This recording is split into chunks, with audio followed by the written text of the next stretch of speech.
2 ہفتے پہلے فرما رہے تھے, 2 سال پہلے فرما رہے تھے. آج وہ ساری باتیں جو ہیں اپنی ذاتی خواہشات کو انہوں نے آرمی چیف سے منسوب کر کے وہ کر دیا. میں اس بات کو سہیل وڑائی صاحب کے کالم کو جھوٹ, بے بنیاد اور سازش سمجھتا ہوں. کیوں؟ وہ اس وجہ سے کہ آپ دیکھیں کہ اس کالم کے آنے سے پہلے پوری دنیا کے اندر, پاکستان کے اندر, پاک بھارت جنگ کے بعد, آرمی چیف کے دورہ امریکہ کے بعد اور آرمی چیف کے دوسرے دورہ امریکہ کے بعد ڈیبیٹ کیا ہو رہی تھی؟ پاکستان پاک فوج کی پروفیشنلزم, طیارے مار دیے, ہمارے طیارے اچھے, ان کے طیارے برے, یہ ڈیبیٹس ہو رہی تھی. پاک فوج کی پروفیشنلزم ڈسکس ہو رہی تھی. خطے میں امن کے لیے, ترقی کے لیے, ملکوں کو جوڑنے کے لیے آرمی چیف کے کردار کے اوپر بات ہو رہی تھی. اس کالم کے آنے کے بعد بات کیا ہونے لگ پڑی؟ معافی دے دیں, معافی نہ دے دیں, معافی دے دیں, معافی نہ دے دیں. اچھا, اس کے اوپر بات کرنے والے لوگ بھی میں سمجھتا ہوں کہ شاید ذہن نہیں رکھتے کہ فرض کر لیں کہ یہ بات درست ہے, کہ یہ بات ہوئی بھی ہے, تو میرے محترم تو کیا پہلے بھی اعلان کیا جا چکا ہے کہ 9 مئی کی معافی نہیں ہے؟ اگر فرض کر لیں کہ یہ بات ہوئی بھی ہے تو عمران خان کو معاف کرنا اکیلے field marshal general Asim Munir صاحب کے اختیار میں اب نہیں ہے. وہ انفرادی طور کے اوپر فیصلہ نہیں کر سکتے.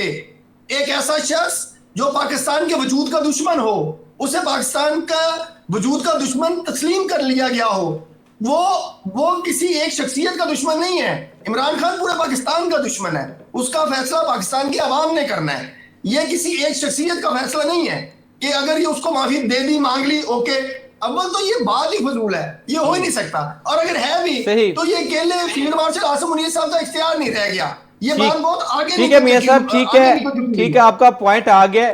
آج آپ سوشل میڈیا پہ بڑے آج پاپولر بھی ہیں. بریک کے بعد جو ہے وہ اس حوالے سے بھی بات کریں گے کہ جو ہے وہ آج سوشل میڈیا پہ آپ کا ذکر کیوں ہو رہا ہے, اور ساتھ ہی ساتھ ہم تذکرہ کریں گے رشین جو پریزیڈنٹ ہے پوٹن کے حوالے سے, اور جو امریکہ نے جو تھریٹن کیا ہے انڈیا کو اس حوالے سے کہ پوٹن کے ساتھ ٹائز جو ہے وہ اپنی جو ہے وہ ٹھیک کرے, نہیں تو پھر اس کا جو ہے وہ محاسبہ کیا جائے گا. اس کے علاوہ ذکر کیا جائے گا جو مریم نواز جو سی ایم پنجاب ہے, ان کے دورہ جاپان کے حوالے سے, ان کی ایکٹیویٹیز کے حوالے سے کہ وہ پنجاب میں جو ٹیکنالوجیز لا رہی ہیں جاپان سے, اور جاپانی وقت سے ان کی ملاقات ہو رہی ہے.